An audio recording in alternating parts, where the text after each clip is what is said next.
মেঘর থরে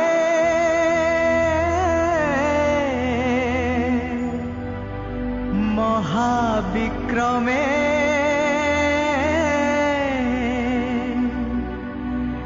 আগমন করিবে রাজা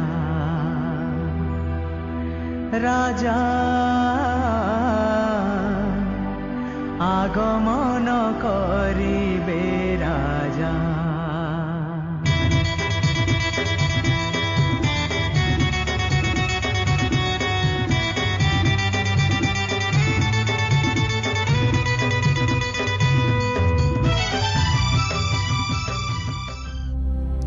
ଖ୍ରୀଷ୍ଟଙ୍କ ଜଗରେ ସ୍ନେହର ଭାଇ ଭଉଣୀମାନେ ସମସ୍ତଙ୍କୁ ଜୟ ଯୀଶୁ ଏବଂ ନବଜୀବନ ବାଣୀକୁ ଆପଣମାନଙ୍କୁ ସମସ୍ତଙ୍କୁ ସ୍ୱାଗତ। ଆସନ୍ତୁ ଆଜି ଆମର ମୁଖ୍ୟ ପ୍ରସଙ୍ଗ ହେବ ଆଗମନ କାଳ ବିଷୟରେ ଆମେ ଶୁଣିବା। ଆମର କାଥୋଲିକ ଧର୍ମମଣ୍ଡଳୀରେ ବର୍ଷକୁ 3 ଭାଗରେ ବିଭକ୍ତ କରାଯାଇଛି ବା 3ଟା କାଳରେ ବିଭକ୍ତ କରାଯାଇଛି। ଆଗମନ କାଳ, ତପସ୍ୟା କାଳ ଏବଂ ସାଧାରଣ କାଳ। ଆମେ ସମସ୍ତେ ବର୍ତ୍ତମାନ ଏ ଆଗମନ କାଳରେ ଅଛୁ। ତେବେ ଆସନ୍ତୁ ଆମେ ଏ ପ୍ରଥମ ଆଗମନ କାଳ ବିଷୟରେ ଅର୍ଥ କ'ଣ ଏବଂ ଏ ପ୍ରଥମ ଆଗମନ କାଳର ଉଦ୍ଦେଶ୍ୟ କ'ଣ ସେ ବିଷୟରେ ଆମେ ଶୁଣିବା। ତେବେ ସ୍ନେହର ଭାଇ ଭଉଣୀମାନେ, ଏ ପ୍ରଥମ ଆଗମନ କାଳରେ ଜନ୍ ସୁସମାଚାର 18:37 ପ୍ରଭୁ ଯୀଶୁ ପିଲାତୁକୁ କହିଲେ, ସତ୍ୟର ସାକ୍ଷ୍ୟ ବହନ କରିବା ପାଇଁ ହିଁ ମୁଁ ଏ ପୃଥିବୀରେ ଜନ୍ମଗ୍ରହଣ କରିଛି।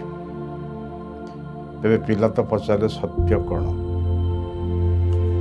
ମାଥ୍ୟୁ 17:17 ଲେଖା ହେଇଛି, ପ୍ରଭୁଙ୍କର ବାକ୍ୟ ହିଁ ସତ୍ୟ।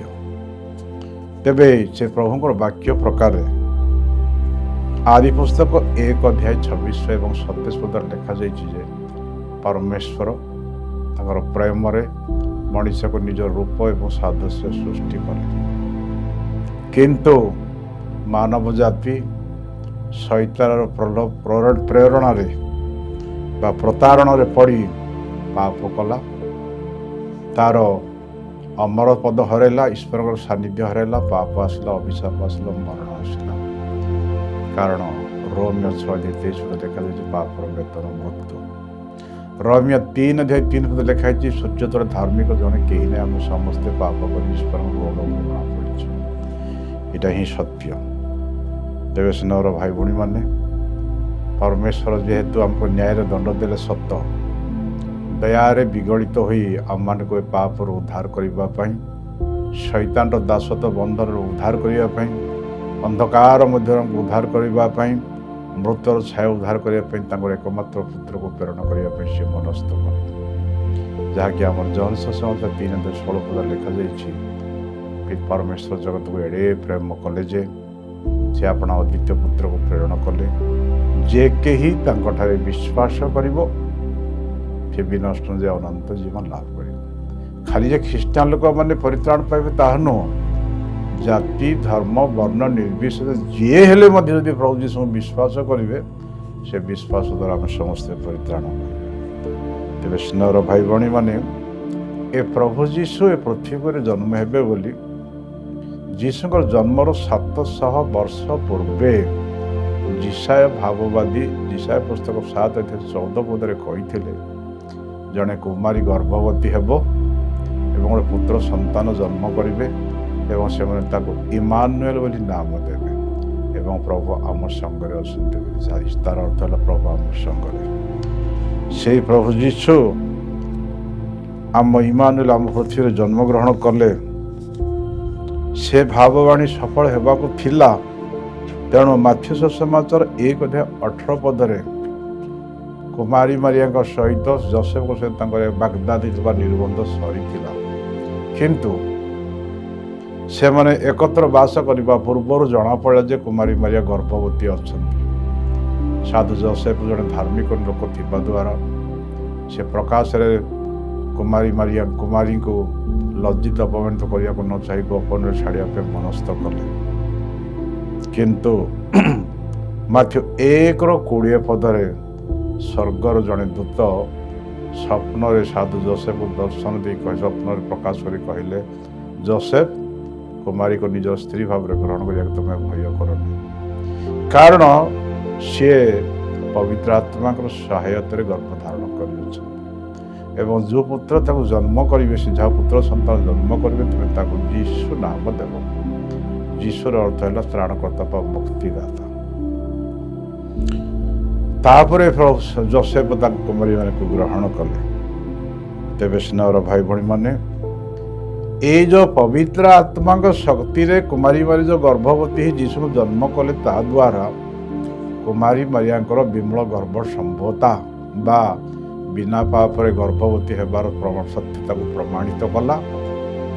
ଏବଂ ପ୍ରଭୁ ଯୀଶୁ ଆଦିପାତ ମୁକ୍ତ ଭାବରେ ପୃଥିବୀରେ ଜନ୍ମଗ୍ରହଣ କଲେ, କାରଣ ପ୍ରଭୁ ଯୀଶୁ ନିଖୁଣ ମେଷ ଶାବକ ହେବାକୁ ଆବଶ୍ୟକ ଥିଲା। କାରଣ ଆମେ ଆଦି ପୁସ୍ତକ ଦେଖୁଛୁ, ଆମେ ଯାତ୍ରା ପୁସ୍ତକରେ 24 ଅଧ୍ୟାୟ 6-8 ଏବଂ ଲେବ୍ୟ ପୁସ୍ତକ 16-15 ଆମେ ଦେଖୁଛୁ ଯେ ଇସ୍ରାଏଲ ଜନତା ମଶାଙ୍କ ସମୟରେ ଗୋଟେ ପରିବାରର ପାପର ଦଣ୍ଡ ମୋଚନ ପାଇବା, ପାପର ନିସ୍ତାର ପାଇବା ପାଇଁ ସେମାନେ ଗୋଟିଏ ଗୋଟିଏ ପରିବାରରେ ଗୋଟେ ମେଣ୍ଢା, ନିଖୁଣ ମେଣ୍ଢାକୁ ବଳି ଉତ୍ସର୍ଗ କରି ସେ ମେଣ୍ଢା ରକ୍ତରେ ବେଦୀରେ ସିଞ୍ଚନ କରାଯାଉଥିଲା ଏବଂ ପରିବାର ଲୋକମାନଙ୍କ ଉପରେ ମୁଣ୍ଡ ସିଞ୍ଚନ କରି ସେମାନଙ୍କର ପାପକୁ ସବୁ କ୍ଷମା କରାଯାଉଥିଲା। ଯେହେତୁ ଏଇଟା ଇସ୍ରାଏଲ ଲୋକମାନଙ୍କ ପାଇଁ ବ୍ୟବସ୍ଥା ଥିଲା, କିନ୍ତୁ ପିତା ପରମେଶ୍ୱର ଦେଖିଲେ ଯେ ସମଗ୍ର ପୃଥିବୀରେ ସବୁ ଜାତି ଧର୍ମ ନିର୍ବିଶେଷ ସମସ୍ତେ ତାଙ୍କର ସନ୍ତାନ, ତେଣୁ ସମସ୍ତ ପୃଥିବୀ ମାନବ ଜାତି ପାଇଁ ସ୍ୱର୍ଗରୁ ପରମେଶ୍ୱର ଗୋଟେ ନିଖୁଣ ମେଣ୍ଢା ପ୍ରେରଣ କଲେ, ଯାହାକି ଆମେ ଦେଖୁଛୁ ଜନ 1:23 ଏ ଜଗତର ପାପହାରକ ମେଷ ଶାବକ ପ୍ରଭୁ ଯୀଶୁ। କାରଣ ଯେଉଁ ମେଣ୍ଢାକୁ ସେମାନେ ବଳି ଦେଉଥିଲେ ସେ ଗୋଟେ ନିଖୁଣ ହେବାକୁ ଥିଲା। ପ୍ରଭୁ ଯୀଶୁ ଯେହେତୁ ଆମର ପାପର ପ୍ରାୟଶ୍ଚିତ୍ତ ସାଧନ କରିବା ପାଇଁ ଆସିଲେ, ଅବତରଣ କଲେ, ମେଣ୍ଢା ବେଶରେ ଆସିଲେ, ସିଏ ମଧ୍ୟ ନିଷ୍ପାପ ହେବାକୁ ଆବଶ୍ୟକ। ସିଏ ମଧ୍ୟ ଆଦି ପାତକ ଶୂନ୍ୟ ହେଲେ ହିଁ ତାଙ୍କ ସେ ବଳି ଉତ୍ସର୍ଗକୁ ପ୍ରଭୁ ଗ୍ରହଣ କରି ଆମ ସମସ୍ତ ପାପ କ୍ଷମା କରେ। କାରଣ ପ୍ରଥମ ଜହନ 2:2 ଲେଖା ହେଇଛି, ପ୍ରଭୁ ଯୀଶୁ ସକଳ ମାନବ ଜାତିର ପାପର ପ୍ରାୟଶ୍ଚିତ୍ତର ବଳି ସ୍ୱରୂପ କାଲବାରୀ କ୍ରୁଶରେ ହତ ହେଲେ ଏବଂ ତାଙ୍କ ରକ୍ତ ଦ୍ୱାରା ଆମେ ସମସ୍ତ ଆମମାନଙ୍କ ସମସ୍ତ ପାପ ପରିଷ୍କୃତ ହେଲା। କାରଣ ହିବ୍ରୁ ପୁସ୍ତକ 9:22 ଲେଖାଯାଇଛି, ବିନା ରକ୍ତପାତରେ ମାନବ ଜାତିର ହୃଦୟର ବା ଆତ୍ମାର ପାପ ଧୁଆ ଯାଇପାରିବ ନାହିଁ। ତେଣୁ ପ୍ରଭୁ ଯୀଶୁ ଦେଖିଲେ ଯେ ପିତା ପରମେଶ୍ୱର ଦେଖିଲେ ଏ ମାନବ ଜାତି ଶୈତାନର ଅଧୀନସ୍ଥ ହେଲା, ଅନ୍ଧକାର ରହିଛି, ମରଣର ଅଭିଶପ୍ତ ହେଲା, ସେ ଅନନ୍ତ ଜୀବନ ହରେଇଲା ଏବଂ ତାହାର ସେ ପୂର୍ବ ଗୌରବ ସେ ହରେଇ ବସି ଅମର ପଦ ହରେଇ ବସିଛି। ତେଣୁ ପିତା ପରମେଶ୍ୱର ଅସୀମ ପ୍ରେମରେ ସେ ନିଷ୍ପତ୍ତି ନେଲେ ଆପଣଙ୍କର ପରିତ୍ରାଣ ଯୋଜନା ନିର୍ମାଣ କରିବାକୁ ତାଙ୍କର ପୁତ୍ରକୁ ପ୍ରେରଣ କଲେ। 2020 ବର୍ଷ ପୂର୍ବେ ପ୍ରଭୁ ଯୀଶୁ ସାଧାରଣ ମଣିଷ ରୂପରେ ଇସ୍ରାଏଲର ବେଥଲେହେମରେ ଜନ୍ମଗ୍ରହଣ କଲେ। ସେଇ ଯିଏ ଆସିଲେ, ସେ ପ୍ରଭୁ ଯୀଶୁ ତାଙ୍କର ଆସିଲେ ଆମମାନଙ୍କୁ ଶିକ୍ଷା ଦେଲେ, ଶୈତାନର ମନ୍ଦାତ୍ମ ରକ୍ଷା କଲେ। କାରଣ ସତ୍ୟ ମଧ୍ୟ ଏହା ଯେ ପ୍ରଥମ ଜହନ 3:8 ଲେଖାଯାଇଛି, ପ୍ରଭୁ ଯୀଶୁ ପୃଥିବୀକୁ ଆସିବାର ପ୍ରଥମ ଉଦ୍ଦେଶ୍ୟ, ମହତ୍ଵ, ପ୍ରକୃତ ବାସ୍ତବ ଉଦ୍ଦେଶ୍ୟ ହେଲା ଶୈତାନର ସମସ୍ତ ମନ୍ଦ କାର୍ଯ୍ୟକୁ ବିନଷ୍ଟ କରିବା ପାଇଁ ପ୍ରଭୁ ଯୀଶୁ ଆସିଲେ। ଏବଂ ପ୍ରଭୁ ଯୀଶୁ ଆସିଲେ ଏବଂ କାରଣ ସେ ଶୈତାନ ହେଉଛନ୍ତି ଆପଣଙ୍କର ଜନ 10:8 ଜଣେ ଚୋର ଏବଂ ଜନ ସୁସମାଚାର 8:44 ସେ ଜଣେ ମିଥ୍ୟାବାଦୀର ବାପା, ମିଛ କଥା କହି ଆମ ପ୍ରତାରଣା କରି ଚାଲିଛନ୍ତି।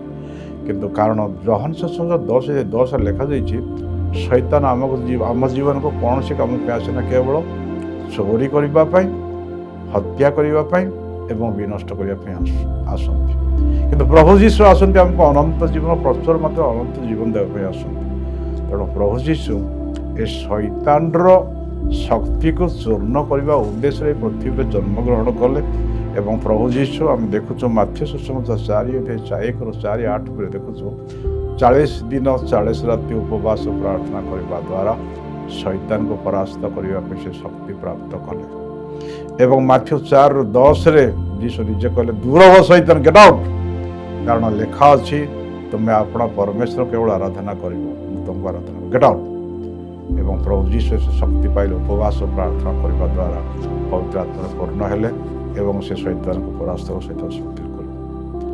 ଏବଂ ଜଣେ ଆଦାମ, ପ୍ରଥମ ଆଦାମ ଯେପରି ଆଜ୍ଞା ଲଙ୍ଘନ କରି ଅଭିଶାପ ଆଣିଲା, ମୃତ୍ୟୁର ଅଧୀନ ହେଲା ଏବଂ ଆମେ ସମସ୍ତେ ମୃତ୍ୟୁର ଅଧୀନ ହେଲୁ ଏବଂ ଦୁଃଖ ଆସିଲା, କଷ୍ଟ ଆସିଲା, ମରଣ ଆସିଲା। ଆଉ ଜଣେ ଦ୍ୱିତୀୟ ଆଦାମ ପ୍ରଭୁ ଯୀଶୁ ଆଜ୍ଞାବହ ଦ୍ୱାରା ପରିତ୍ରାଣ ଆଣିଲେ। କାରଣ ଫିଲିପିଓ 2:8 ପ୍ରଭୁ ଯୀଶୁ ଏତେ ପିତାଙ୍କର ଏତେ ବଡ଼ ଆଜ୍ଞାବହ ହେଲେ ଯେ ମରଣ ପର୍ଯ୍ୟନ୍ତ ଏପରି ଯେ କ୍ରୁଶ ଉପରେ ମରଣ ପର୍ଯ୍ୟନ୍ତ ସେ ଆଜ୍ଞାବହ ହେଲେ ଏବଂ ପିତା ପରମେଶ୍ୱର ଏବଂ ସେ ପ୍ରଥମ ଜହନ 2:2 ପ୍ରକାର ସେ ସକଳ ମାନବ ଜାତିର ପାପର ପ୍ରାୟଶ୍ଚିତ ବଳି ସ୍ୱରୂପ କ୍ରୁଶ ଉପରେ ଜୀବନ ଦେଲେ। ତାଙ୍କର ମହାନ ଆଜ୍ଞାବହତାରେ ପିତା ପରମେଶ୍ୱର ତାଙ୍କୁ ମଧ୍ୟ ଏତେ ପରମ ସନ୍ତୁଷ୍ଟ ହେଲେ ଯେ ସର୍ବନାମ ଠାରୁ ଶ୍ରେଷ୍ଠ ନାମ ମହାନ ନାମ ଦେଲେ, ଯେପରି ସକଳ ଜୀବ ତାଙ୍କୁ ଖ୍ରୀଷ୍ଟ ବୋଲି ସ୍ୱୀକାର କରିବେ ଏବଂ ସକଳ ମାନବ ଜାତିର ଜାନୁ ତାଙ୍କ ଆଗରେ ଜାନୁ ପାତିକି ତାଙ୍କୁ ଆରାଧନା କରିବେ। ସ୍ନେହର ଭାଇ ଭଉଣୀମାନେ, ତେଣୁକରି ଆମର ପ୍ରେରିତ ପୁସ୍ତକ 4:12 ଲେଖା ହେଇଛି, ସ୍ୱର୍ଗ ତଳେ ଯୀଶୁଙ୍କ ନାମ ବ୍ୟତୀତ ଅନ୍ୟ କୌଣସି ନାମ ନାହିଁ ଯେଉଁ ନାମରେ ମାନବ ଜାତି ପରିତ୍ରାଣ ପାଇବେ ନାହିଁ। ଏବଂ ରୋମିଓ 10:3 ଲେଖାଯାଇଛି ମଧ୍ୟ ଲେଖାଯାଇଛି ଯେ ଯେ କେହି ଯୀଶୁଙ୍କର ନାମ ଧରି ଉଚ୍ଚାରଣ ଡାକିବେ ସେ ପରିତ୍ରାଣ ପାଇବେ। ତେବେ ସ୍ନେହର ଭାଇ ଭଉଣୀମାନେ, ପ୍ରଭୁ ଯୀଶୁ ଉପବାସ ପ୍ରାର୍ଥନା କରିବା ଦ୍ୱାରା ଆଜ୍ଞା ବହିକି ନିଜର ଜୀବନକୁ ଉତ୍ସର୍ଗ କରି ବଳି ଦେବା ଦ୍ୱାରା ଶୈତାନର ଶକ୍ତି ସମସ୍ତ ଶୂନ୍ୟ। କାରଣ ଆମେ ଦେଖୁଛୁ ମାଥ୍ୟୁ ସୁସମାଚାର 27:51 ଯୀଶୁ କାଲବାରୀ କ୍ରୁଶରେ ମୃତ୍ୟୁବରଣ କରୁ କରୁ ଜେରୁସାଲେମ ମନ୍ଦିରର ପର୍ଦ୍ଦା ଦିଫାଳ ତଳୁ ଉପର ଦିଫାଳ ହେଲା। ଅର୍ଥାତ୍ ଆମର ପାପ ଦ୍ୱାରା ଈଶ୍ୱରଙ୍କର ଏବଂ ଆମ ଯେଉଁ ବିଚ୍ଛେଦର ପର୍ଦ୍ଦା ପଡ଼ିଥିଲା, ଯୀଶୁଙ୍କର ପାପର ପ୍ରାୟଶ୍ଚିତ ସାଧକ ରକ୍ତ ବଳି ଦେବା ଦ୍ୱାରା ରକ୍ତ ଦ୍ୱାରା ଆମମାନଙ୍କର ସମସ୍ତ ପାପ କ୍ଷମା ହେବାରୁ ସେ ବିଚ୍ଛେଦଟା ହଟିଗଲା। କାରଣ ଦିଶାୟ ପୁସ୍ତକ 59:2 ଲେଖାଯାଇଛି ଯେ ଆମର ପାପ ହିଁ ଈଶ୍ୱରଠାରୁ ଆମକୁ ବିଚ୍ଛେଦ କରିଛି। କିନ୍ତୁ ଯେହେତୁ ପ୍ରଭୁ ଯୀଶୁ ଆମର ପାପର ପ୍ରାୟଶ୍ଚିତ ସାଧନ କ୍ରୁଶ ଉପରେ କରିସାରିଲେ, ତାଙ୍କର ଆଜ୍ଞାବହ ଏବଂ ମରଣ ଦ୍ୱାରା ଆମ ସମସ୍ତ ପାପର ବିଚ୍ଛେଦ ଦୂର ହେବ। ଏଭଳି ଯେ ଆପଣଙ୍କର ମାଥ୍ୟୁ ସୁସମାଚାର 27:53 ଅନେକ ପୁଣ୍ୟାତ୍ମା ଯେଉଁମାନେ ମରିକି ମୃତ୍ୟୁ କବର ଭିତରେ ଥିଲେ, ସେମାନେ ପୁନର୍ଜୀବିତ ଉଠିକି ଜେରୁସାଲେମ ମନ୍ଦିର ବୁଲାବୁଲି କଲେ। ତାର ଅର୍ଥ ହେଲା ଶୈତାନର ଶକ୍ତିକୁ ଚୂର୍ଣ୍ଣ କଲେ ପ୍ରଭୁ ଯୀଶୁ। ଆମେ ସମସ୍ତେ ଅନନ୍ତ ଜୀବନ ପାଇବାର ଅଧିକାର ପାଇଲେ, ସ୍ୱର୍ଗ ରାସ୍ତା ଆମ ପାଇଁ ମୁକ୍ତ ହେଲା, ପିତାଙ୍କ ସାଙ୍ଗରେ ଆମର ପୁନର୍ମିଳନ ହେଲା। ଆମେ ଯେଉଁ ଅମର ପଦ ହରାଇଥିଲୁ ସେ ଅମର ପଦ ଆମେ ପାଇଲୁ। ତେଣୁ ଆମେ ଯେଉଁମାନେ ଯୀଶୁଙ୍କଠାରେ ବିଶ୍ୱାସ କରିବେ ସେମାନେ ନିଶ୍ଚୟ ପରିତ୍ରାଣ ପାଇବେ। କାରଣ ଜହନ ସୁସମାଚାର 3:16 କୁହାଯାଇଛି, ପରମେଶ୍ୱର ଜଗତ ଏଡ଼େ ପ୍ରେମ କଲେ ଯେ ତାଙ୍କର ଏକମାତ୍ର ପୁତ୍ର ପ୍ରେରଣ କଲେ, ଯେ କେହି ତାଙ୍କଠାରେ ବିଶ୍ୱାସ କରିବ ସେ ବିନଷ୍ଟ ଅନନ୍ତ ଜୀବନ ପାଇବ। ଆଉ ସେ ପାପର ପ୍ରଭାବ ନାହିଁ, ଶୈତାନର ଶକ୍ତି ନାହିଁ ଏବଂ ମରଣର ମଧ୍ୟ ଶକ୍ତି ନାହିଁ। ପ୍ରଭୁ ଯୀଶୁ କାଲବାରୀ କ୍ରୁଶ ଉପରେ ନିଜେ ବଳି ଭାବରେ ଉତ୍ସର୍ଗ କରି ଆମ ସମସ୍ତ ପାପର ପେନାଲିଟି ବା ପାପର ପ୍ରାୟଶ୍ଚିତ ସାଧନ କରିସାରିଲେ, ଆଉ ଶୈତାନର ବଡ଼ ସଦମ ହେଲା ଏବଂ ପ୍ରଭୁ ଯୀଶୁଙ୍କର ଆସିବାର ପ୍ରଥମ ଆଗମନର ଉଦ୍ଦେଶ୍ୟ ପୂର୍ଣ୍ଣ ହେଲା। এই যে প্রভু যীশু মଣିষ রূপ ধারণ করে পৃথিবী জন্ম করে আমাকে শিক্ষা দেলে, মন্দ আত্মার ছুটকার দেলে এবং সকল মন্দ আত্মা ভূত আত্মা প্রেত আত্মার মুক্তি দিয়ে আমি সুস্থ সবল কলে এবং আমার পাপর প্রায়শ্চিত্ত সাধন করে পিতাଙ୍କ সহিত আমি পুনর্মিলন কলে এবং অনন্ত জীবনের অধিকার দেলে। এইটা হল আমার প্রথম আগমনর উদ্দেশ্য বা কারণ। তেবে স্নেহর ভাই ভী মানে এই প্রথম আগমনের প্রভু যীশুঙ্কর প্রথম আগমন হয়ে সারিছে অলরেডি 2000 বর্ষ 2025 বর্ষ পরে আগমন হয়েছে। কিন্তু দুঃখর বিষয় আজি পর্যন্ত হয়তো পৃথিবীকে প্রভু যীশু আসলে প্রথম আগমন হল, বেথলেহেমে জন্ম হলে তাকে আমি তাকে কলে সে আম আসলে সুসমাচার কল প্রচার কলে এবং সে ক্রুশবিদ্ধ হলে, মৃত হলে, সমাধিস্থ হলে, পাতালକୁ উঠি পুনর্থিত স্বর্গକୁ গলেনি।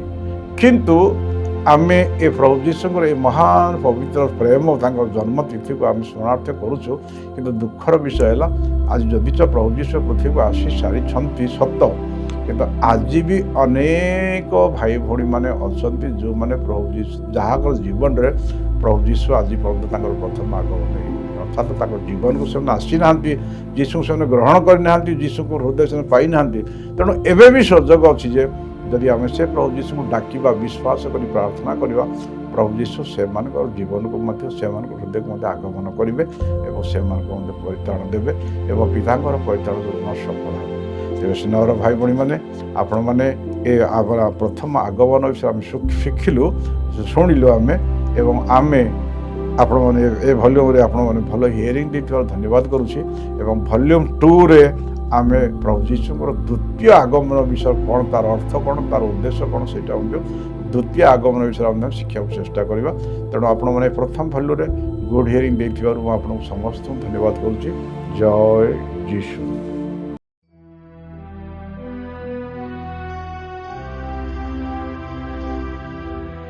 মেঘরথরে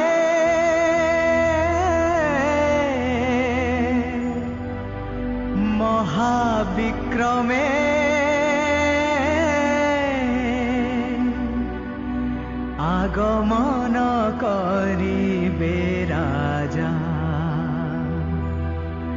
রাজা আগমন করিবে